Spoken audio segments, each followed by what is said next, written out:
Fifth, we've got someone who's been on the show earlier too. He's an expert. He's a dear person.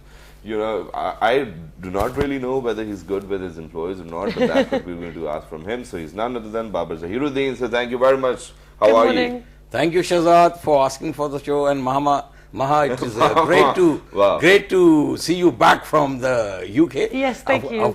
And you can enjoy the sunshine here, which is lacking there. Well, actually, now it's pretty cold here. When I got back, the beard is a little weird. Weather turned as soon as I got here. But so, alongside Dr. Babar Zahiruddin, we've got someone whose boss mission is that we should actually take an oath, particularly, and we should actually say that, you know, whatever we're going to say is going to be true and nothing else. So let's start with you, Doctor. Okay, first of all, let me define a boss. A boss is a person of authority within an organization. Okay. He may be the managing director, he may be the owner, he may be the CEO, or he may be the team leader. Yeah. So that is how you define the boss. But again, since it is boss day, and usually much depends on the team leader. Yeah. It is the team leader which delivers.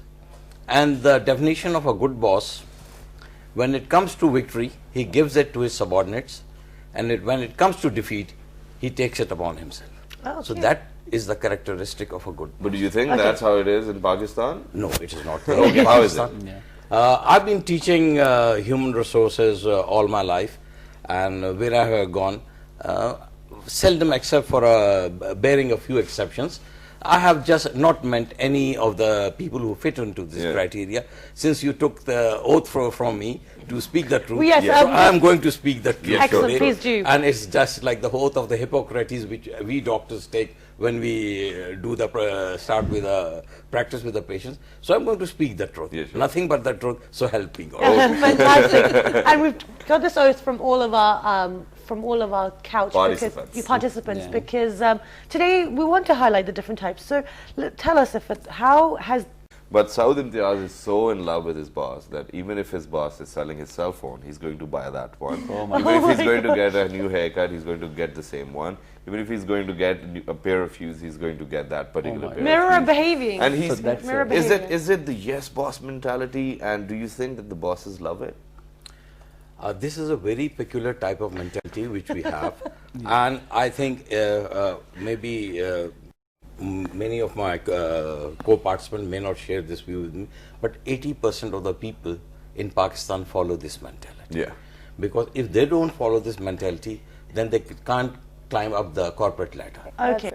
Because the succession planning will not be there, and the APRs will be spoiled.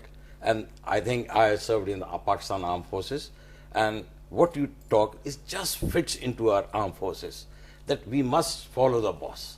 The boss is always right. Yes. The senior is always right. But I think you can't. I mean, our boss is okay. Yes. So I want to ask you, in Pakistan, because you've been teaching, what do you see as the trend? What are the most common types of bosses? I think if you go to the Wikipedia, there are about 21 types of bosses. I think I'll not go into that because it will be too time. But I'm going to just touch upon 4-5 variety of the bosses. The spoon-feeding boss. That means he micromanages even at the lower level. He is not sure of himself. He is not sure of the output of his employee.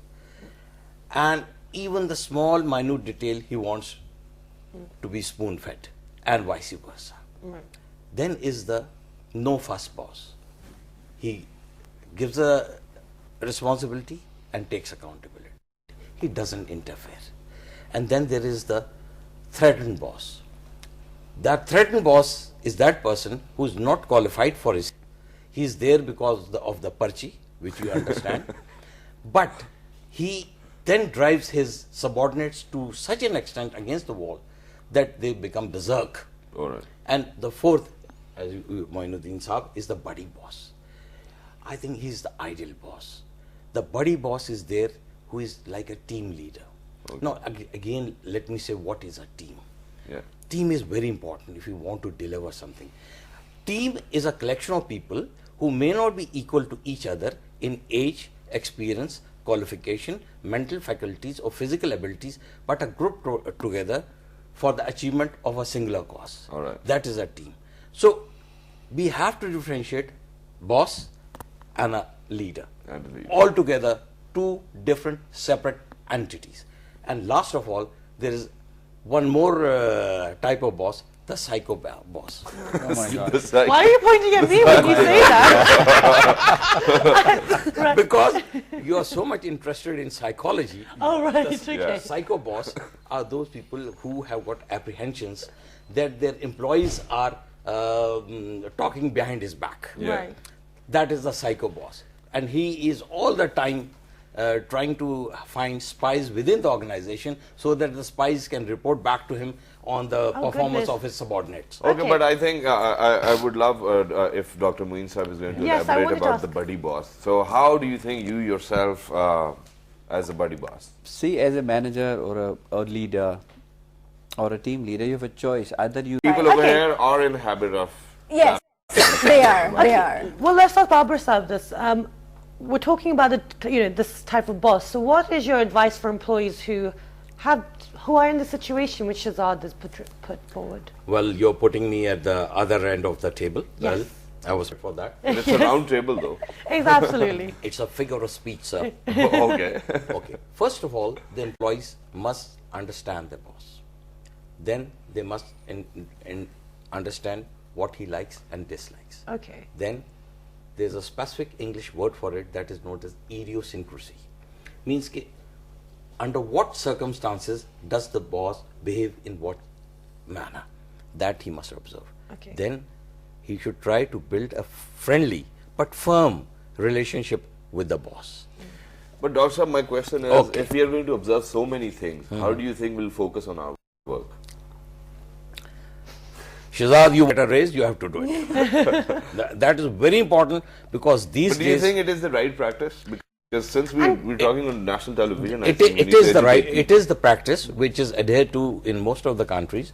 In UK, I've been teaching and I found that the similar things apply. But here, the problem is that there is lack of merit in Pakistan. In UK, people come on merit. And then you don't have these problems. But here, the problem again come on reference or parchi, as very rightly said. But again, it's the employee, because the today's employee will be tomorrow's boss. This lady is sitting here, maybe 10 years down the lane, she may be the boss. But by the time she's gone through the mill, she may be experienced to handle her own employees. So that is what experience counts. I think let's ask Moeen Sahib. Moeen Sahib, are you going to agree to this one? Because if for an employee like me, because I know I need to focus on my work, I cannot think or I cannot observe so many things about my boss, even though everybody has to. So do you think it's the right thing to do? Because how many times do you think your employees may... More to enable the team to get the work done in a nice manner. Yeah. Okay, but I want to ask you this, that, we're talking about if you want to be promoted, then you need to have certain mannerisms, you need to behave in a certain manner. But are we not just enabling this for future generations, that this is how bosses will be, this is how you should behave, especially within Pakistan? Shouldn't we try and change that behavior of employees a little bit? Well, Maha, in Pakistan, the corporate has changed tremendously. Now, in the corporate sector, I'm not talking about the purchase system. I think Dr. Moeen didn't get my point. Is more prevalent in the government sector. Okay. But in the corporate sector, Well, how can you say that, Dr. Sahib?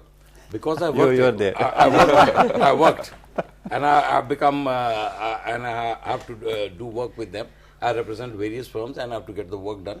And I see nearly nincompoops and incompetent sitting there. But still I say, sir, can you do this for me? Can you do this? This is the thing. But let me come back to the point. The corporate culture is changing. HR says, employ the best, leave the rest. So the best employees come in. And when the best employees come in, of course, merit, I would say 80% future prospects depends on merit and what you have in your personal acumen, your dexterity, your meticulous precision, and your religious accomplishment. But 20%, you see, is like the icing on a good cake. Okay. If the icing is not there on the good cake, the cake will not be very presentable for eating. Okay. Yeah. So these young ladies or youngsters who are coming in, they must concentrate on that 20% that know your boss. Okay. I'll just... And then go, yes. I would like to add on one thing. Sure. It's always good to, know your boss, but for the boss as well, it's good to know their employees, for who they're working. Because the more... World Food Day, but now we're talking about, we are actually celebrating Bosses Day, and today on our Celebrity Couch, we've got 2 bosses, 1 employee, and before going towards the particular trailer of the film, we were talking about who makes a good boss. So the only thing I wanted to talk about was Dr. Saab and Dr. Saab, obviously. Do you think female bosses, they're good enough, or the males can do it all? I think, Shahzad, the past 10 years in Pakistan, we have seen the females rise in the corporate ladder. But the only place where I've seen females in the corporate sector is maybe on the front desk. That's it. Even if you're going to go to the telecommunication offices, they're right there, beautiful ladies. Oh, get a SIM, get a number of your own. There was a lady, Musharraf, used to come in her name, and she was heading, she was heading one of the big corporate organization, and she was an ideal example of an ideal boss. I think, now coming back to your question, Shahzad, females are there as bosses, but one thing with them is that they have got a very limited interaction with their male subordinates, and she feels threatened by the male's presence, but it may not be there in all the cases. And secondly, of course, Maha and this young lady is sitting there, there may be a threatened gender aspect also coming in. And when she thinks about those things, taking back her psychological reaction, she drives her employees to work even harder than herself. And in this way, she thinks she can achieve the unachievable.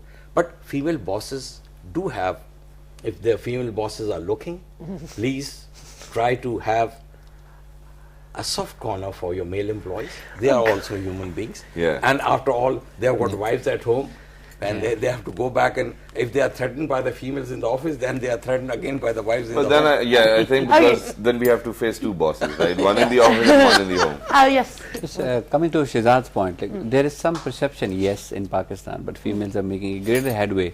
They are, pilots and, And I think I don't even want to get involved in this conversation. I'm not going to disagree with that, but there's one very important thing I wanted to ask. How do you think those elderly people behave in presence of a very young team manager or a boss?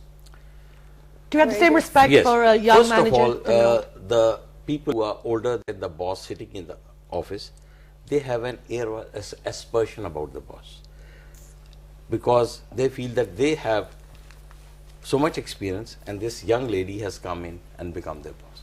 So in the first place, they feel threatened. But I think with dexterous managing of the situation, that lady boss can create this negativity into positivity. And that is where you must earn your respect and not command the respect. That is important. Yes. And that goes for males and females. Exactly. But we've actually run out of time now. This is a very interesting topic, and we couldn't really get down to the core, really basic psychology. Yeah, but there's one more thing I want to ask. Please, go for it. Baba, before wrapping it up, a lot of people, they obviously jinx it because of the fact they do not know the exact definition of who a leader is and who is a boss. So would you mind differentiating? Yes, very with brevity. Boss, as I said, is a person who has authority because of the particular seat in an organization. All right. Whereas leader earns that seat by personal example, motivation, selfless devotion, and then he commands the respect. That is the difference between a boss and a leader. Wow, amazing that is. Great, thank Moin sir, before going, do you have any message for your own employees and for all those other employees who are out there?